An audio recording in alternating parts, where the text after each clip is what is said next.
Something is shifting. And for the first time in years, it's not coming from the outside, it's coming from the inside movement.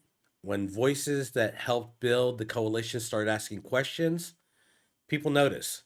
And when the numbers start to reflect that, that's when it stops being noise and starts becoming a trend. Want to welcome you back to No Talking Points. Eddie's here again with me this evening. We are going to just address a few things here. Actually, I'm going to throw the graphic up real quick so everybody has an idea of what we're looking at. We're going to look at the declining support of the current administration and the different things that are going on. So before we get to that point, what have you got to say, Eddie? What are you thinking about? I'm not too shocked.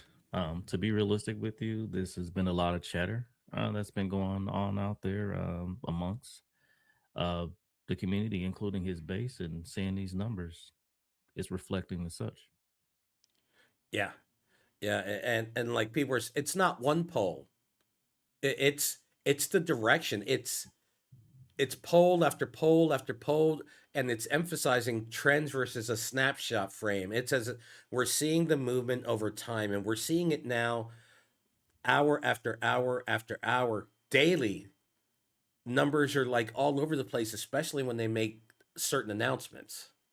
Very true, because like you said, poll after poll, we're talking Fox, Associated Press, which we'll be looking at here today. It doesn't matter where the polls are coming from. You see a lot of frustration out there. Well, let's start with the numbers. We're going to look at the very top here. The overall approval, we're looking at it, and these are numbers I ran today. So these are actually updated. So we're looking at anywhere between 33 and 37% approval, 63% disapproval, down from 47% at the start of the term. What do you think? Not a shock. Not especially with what's going on, but I'm glad that people are actually, putting numbers to it now. We've heard about disapproval. We've felt disapproval. We've heard conversations about disapproval. But once you start to really talk to people and get their opinion about what's going on, and you're seeing these numbers that are coming out, you can't hide from the numbers. And that's what you're seeing now within the administration. Yeah, and the scary part is that it doesn't seem to bother them. I would disagree with you a little bit on that. I think Really? it does bother. I think it does bother them because constantly when you hear him talk, he will. And we speaking of Trump here, and also people within the cabinet as well. They will say that their numbers are up. They will call it obviously fake polls, fake news. You'll hear a lot of that, but they know most definitely there's some frustrated people out of there, and they will try to dodge those type of questions. Well, don't you think? And again, this is what most sensible people would consider, that if they see the numbers staying there, that they would try to change the narrative. And that's one thing they haven't even tried to do, is change the narrative. I think, especially with the war that's taking place, they want to constantly say, "Hey, we're winning," or you'll hear them use terms like, "Hey, it was worse when Biden was the president." So you will hear a lot of that trying to dodge those type of questions Yeah. or dodging the scrutiny, trying to throw blame somewhere else, or hey, we feel better than this. It was like this, and sadly, that's not working anymore. No. And it's kind of hard to keep blaming Biden or Obama or Clinton or Bush for for for things that is being done by the current administration. Look today, I think Powell, um, they're finally dropping the charges against him. They had nothing, and they found out that everyone was ticked off about it. Yeah. You're right. And also on top of that, you're like you were stating earlier, you're now seeing people who helped him get there starting to get upset with the actions and the things that he's actually doing on a regular basis. So you're starting to see a fracture within that camp. So, do you think the silent voter might be changing themselves and making themselves more vocal at this point because of everything is affecting them directly? And before they would just vote and hide, they wouldn't come out or even talk about it, but now more are talking about it. Yeah, I think, due to if you look at the approval rating, a lot of people voted for him for the economy, right? That was his biggest talking point. Yeah. I'm going to do things with the economy. Our economy is going to be great, right? The economy is not that. He also talked about no new wars. And if you notice, hey, we're in a war with Iran at this current point. Gas prices would be low. Gas prices have increased due to these things. So when you're looking at his overall approval rating, it's due to the fact that you stated that you were going to do X, Y, and Z. Those things aren't happening. So you can't continue to keep kicking the can down the road. People going to pick up the can and look at you and say, "Hey, listen, there's some changes that need to be made." And that's what you're beginning to see, as you stated, that silence is no longer there. Voices are starting to get louder. Well, let's look at that. We've got the numbers here, the declining support. The economy approval is 30 to 32% approval. Cost of living approval is at 23%. People people are feeling this. Oh, most definitely. Like we talked in our last conversation, you asked me about going to the store. You asked me about gas prices and things like that. People are feeling this on a daily basis. And when you're feeling these things, that's most definitely frustration, that's stress, that's worry, all of these different things that are building up that people themselves didn't create. The person that you put in office has. Well, even on that point, if we look at this, look at the stats, we're looking at gas price increase. 65 to 77% blame Trump. So it's not like you can. I've heard the pundits out there saying gas is just as high as it was when Biden was in office. I can't find You won't. those numbers. You won't. You won't. What is it? If you what is the saying? If you tell a lie long enough, it can become the truth. There you go. I tried that as a kid, and mom would It just doesn't work. backslap the hell out of me. Nah. Exactly. But the thing is, you can sit there, they can say these things. And when I say them, I'm speaking of the administration saying Yes. these things.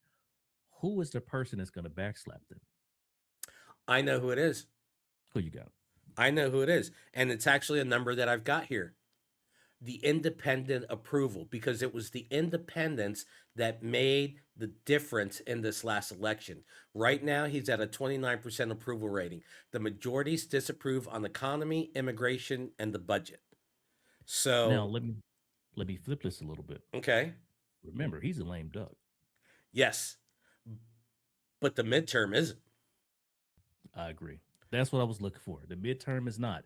And you can take a look at all of the other elections that have happened, special elections. Again, midterms are coming up here. Mm-hmm. All of those things have been flipping in the opposite direction due to the things that are happening in the economy and most definitely due to this war situation. Well, internal criticism hits harder than external attacks. Now, criticism from his opponents is expected, but Oh, it's yeah. also coming from the inside now. Oh, there yes. there are these voices that are quiet out there that are starting to, and I'm talking his supporters, not only inside of his direct administration but in the House and in the Senate. There are individuals that are looking at this, and they're looking at the midterm, and they're going, the longer we support him, we're going to pay for it. And those are the ones that I would say within the cabinet that's really silent. You don't hear enough from them. And we talk about the midterms that will be coming. What I believe is this is that with the midterms, you will see a shift in both House and the Senate. And once that happens, I believe you will hear a louder voice from those who really aren't too fond of this. But you talk about these voices, we think about people like Tucker Carlson, also Oh, Candace Owens, Alex Jones. As of late, these people are really upset with things. You have Tucker Carlson a few days ago talking about we're going to be tormented with these decisions that how we help this person get into office, and he's apologizing to millions due to the fact that he did this. You also have Candace Owens who's talking about him, talking about, hey, he's betrayed every single person who voted for him by getting into this situation as far as in the Middle East. And then you got Alex Jones, who's pretty much like, hey, I'm wiping my hands of you. I'm done. So this is in house. But don't you think, and I see that, and I see Megan Kelly and all the rest of them, that they're starting to pile on, and Joe Rogan had piled on. But now you see Joe Rogan this week sitting at the White House behind the president as he signs in an order for them to get psychedelics approved or to look at psychedelics. My question is, do you think the others would do it? We'll do what?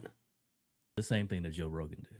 Oh, I think right now all of these guys, Tucker and the rest of them, are looking at the trend and seeing how people are pissed off. And they're looking at their bottom lines. They're looking at their viewers. They're looking at people going, you supported him, you believed in him, you were everywhere for him. And now that you know he's on the decline and that that party's going to be hurting for God knows how long, let me go ahead and jump off the boat and say, hey, I apologize. Mi culpa. I should have never helped. I should have realized. You know what? I call bullshit. I really call bullshit. Because I think if you look at them and they say they're mad at Trump and you ask them who they're going to vote for, they don't tell you. They just go on this runaround. I agree with you. I agree with you. You have individuals who they will describe themselves as true believers in their party, right? His party over everything else. And with those individuals who have been with him for a very long period of time, obviously help him get there. I'm with you on that. I think that if he came to them, gave them a proposition that made them look good, they're right there behind him as well. Yeah. Okay. But the thing is, there's still fraction in the house. The foundation is starting to be cracked.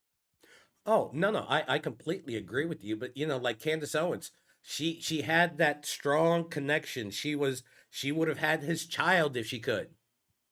Hmm. That's the way I saw it. And now she's like, I want nothing to do with him. He is the Antichrist. He is this, he is that. I feel so bad for ever having done this and that and the other. And it just seems so disingenuous.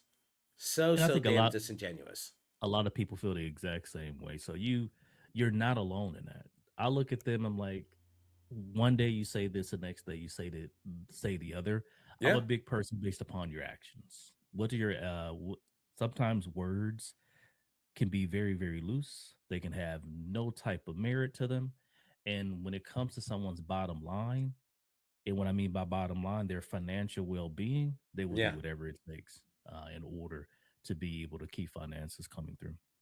Yeah, and I think that's the big thing right now is that they're all looking at that bottom line. They're all looking at what's going to happen next. What happens if the midterms is a blue wave? Yeah. Yeah. And what happens if it's not only a blue wave, it's a blue tsunami? We'll have to wait and see, obviously, Not what I'm it not will saying be. it's going to happen. Yeah. Yeah. And what if? And the way that that happens, like you look at the independent voter approval, which hey, I'm a part of the independent folks, just to let you know out here, everybody. I look at both sides of it, and most where the things are going, most definitely I don't want to be there. Well, here again, we can look at that number. Right now, independence approval is 29%. The economy is their big thing. Immigration for independence was the next big thing, but the budget, what's happening with the budget, and the fact that now they're saying that we may have to dip into a bigger pot because, like we talked about the other day, they need weapons. Who's going to finance these weapons? American taxpayer, just to let you know. That's right. So this little venture, or this what was he called it into Iran? This excursion Excursion. There you go. Excursion. is costing 1.5 to 2 billion a day. They asked for another 200 billion. Now they look at him and he says, they say gas prices have gone up, and he goes, "That's okay. We will make money from that." Who is the we that is making money from gas costing an extra $10 to $20 a tank full? It's not me. Not me either. Everybody is being hit by it. And again, those are some of the things that you will say to pivot in order to have people. look over there, don't look over here. You're gonna make some money. And as you stated, and as everyone else is looking at it, okay, who is this person that's gonna make some money from this? Yeah. Now his base is doesn't seem to be breaking at all. He stays within that 30 to 35% with his base, and they don't seem to being affected, even though the majority of his base is being affected the most.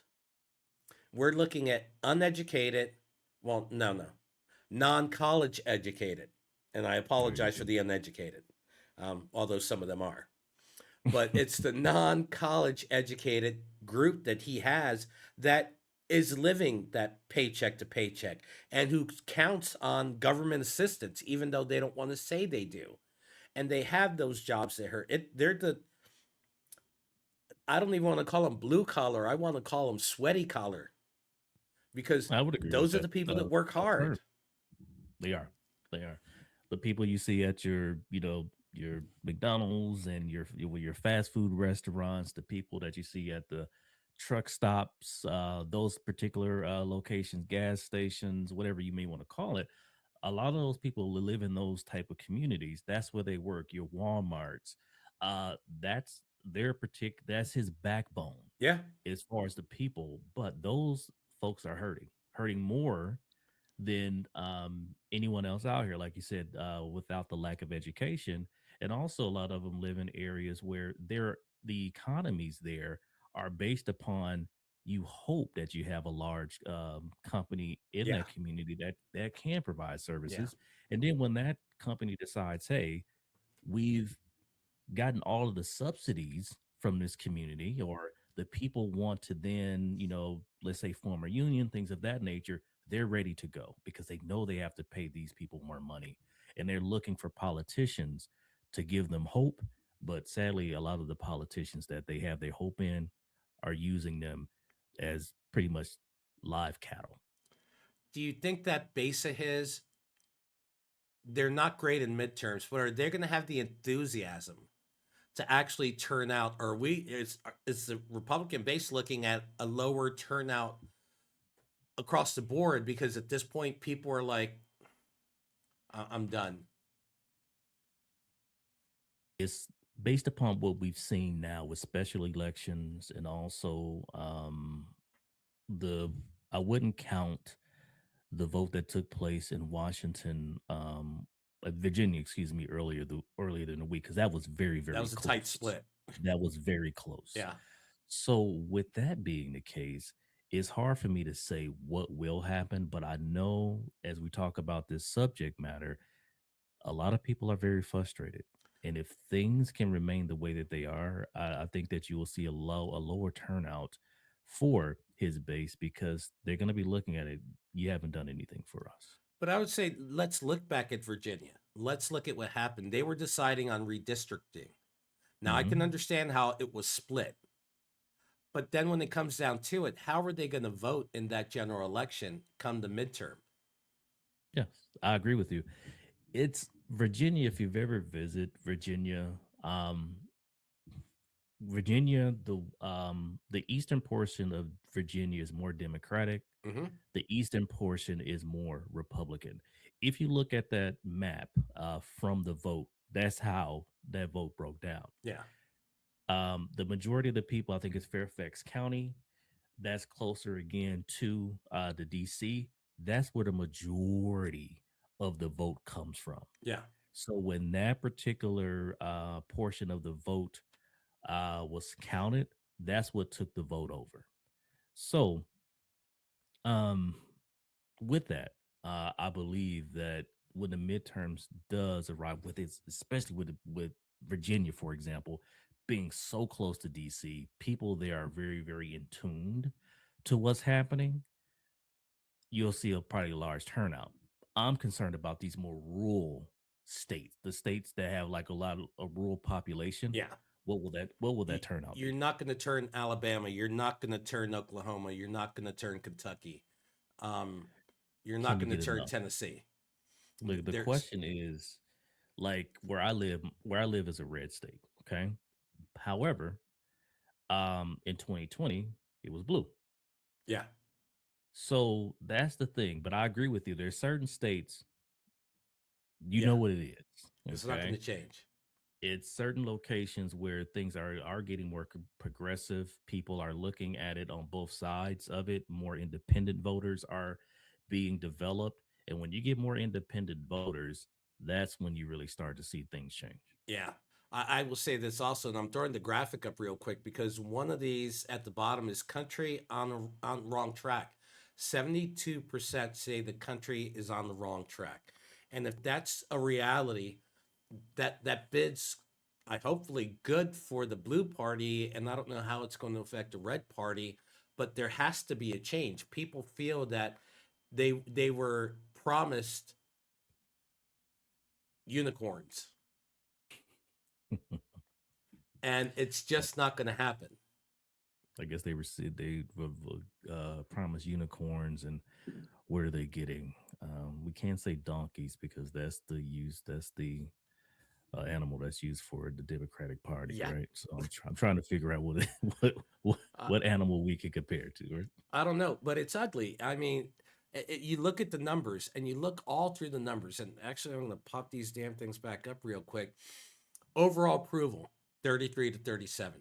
Economy approval, 30 to 32%. Cost of living approval, 23%. We haven't even talked about the Iran strikes. The support, it's 27% support for Iran. 59% saying the war has gone too far. And that So, number is going to continue to grow. The longer you stay in this war that you've created, that number will continue to go down. yeah. Yeah. So we're looking at a fragmentation versus a collapse, don't you think, in his support base, where right now it's fragmented. People really aren't sure what they're going to be doing because of everything that's happening. If there is a total collapse of that base, Oh yeah, what do you think? I agree with that. And like I said, he's a lame duck. So how that's going to affect, I would say, the Republican Party as a whole more than it will affect him. He's going to get his term unless obviously he's impeached. But how much is he going to walk away with after all of this is over? Yes, and that's something I think that came up last night. I was watching a show, and they were debating about how much the Trump family has made in just the last year and a half. And I think they put it at about 1.5 billion. Eric just signed a 26 million dollar contract that he became a part of the firm for drones, Yes. and they want to throw Hunter out there. Well, Hunter Biden. Well, Hunter Biden. Well, Hunter Biden. Hunter Biden, I don't think made $23 million off of any damn thing. I know he sold that painting, but it's not only him, it's the entire family. And I think people are finally starting to see that, hey, we supported you. We thought you were going to bring us with you, that it was going to be the trickle down economics from Trump to us. We were going to make money. But the truth is, and please forgive me, the only thing that's trickling down is you're shitting on us. They're the only ones getting rich. Week after week, they're making more money. They're opening new deals. Their cryptocurrency, the hotels, the resorts, the soda company for the sun. I don't get it. Well, that's me. I I gotta agree. I just know right now it's not one message out there. It's different messages competing against each other. Not only in his party, but in the Democratic Party. Because the Democratic Party, I think their biggest issue is they can't get a message for the party. I would agree with that. They are struggling to, and I think that's where Trump himself does well. He knows how to play the media. He Yeah, knows how to play it very, very well. that's true. He will continue to harp on something if he believes that it's going to be a win from him, and he knows how to pivot when something is a negative. Yeah. And he does it very, very well. I would say better than any politician that's been in our lifetime, obviously. But that's the reason I think that they struggle with. And then you have so many people trying to chomp at the bit in that party to try to, get their name out there. I think that Hmm. that's where that struggle comes from. I see him as a snake oil salesman. I see him being a carny back in the days. I've got the cure. I got the cure. No new wars. I will take care of this on day one. All this will be taken care of on day one. You're gonna get tired of winning. I love that one. You're gonna get so tired of winning. You're not gonna know what to do with yourself. You'll be tired of winning. Um, I want to be tired of winning. I really do But I want to be think, tired of winning. like what you're saying, people are holding those receipts. All of that you said, it's time to cash in those receipts. And Yeah. those folks, like you stated, the people who are in his base, they're not cashing in receipts, but he is, and his family, like you just stated. Hmm. That's where the line is beginning to be drawn. Is that for people who aren't a part of your cabinet, people who are not in your family, those folks who already are well off, I'm not seeing any benefit here. No. And with that, it's going to cost him as far as, like I said, his approval rating, as we already see here, but also a lot of those other things as far as that those midterms. We will see how those people truly feel if they get out and vote for the candidates. Yeah. No. No. I agree with you. Um, the approval fallings, independents are leaving, the policy backlash is happening. It's just list after list after list, and I don't think anybody got fired today. So that's strange. Anybody get fired? No, not. They may have got a final warning today. But it's still early on a Friday. So I mean he That's true. fires people on the weekends too. Yeah, that is. Yeah. So So we'll see. We gotta stay tuned, right? yes. Um, so, folks, this was our episode on the declining support. This is side one. We've got side two coming, and I will just there. It's a quick preface of what's coming next. Um, Eddie, thank you. I You love got our it, man. I discussions, appreciate it. and I want to say thank you to everyone else for sticking around because I know last time we got carried away. Me and this gentleman could speak for hours on end. Very true. But My apologies as well. that first video is getting broken down to three parts where everyone will be able to take their time with it. So look for that happening this weekend. And I will say this is the end of part one, but we are coming back for part two. Just look for that to be posted shortly after this video. And we're gonna look at the opposite side of this. We're gonna give the Republicans their props. Kinda. Kinda. I don't want to lie to people. I mean, but Hey, kinda. So thank you, sir. I'm going to go ahead and pop this up. Thank you all for watching. No talking points. We will be back with part two.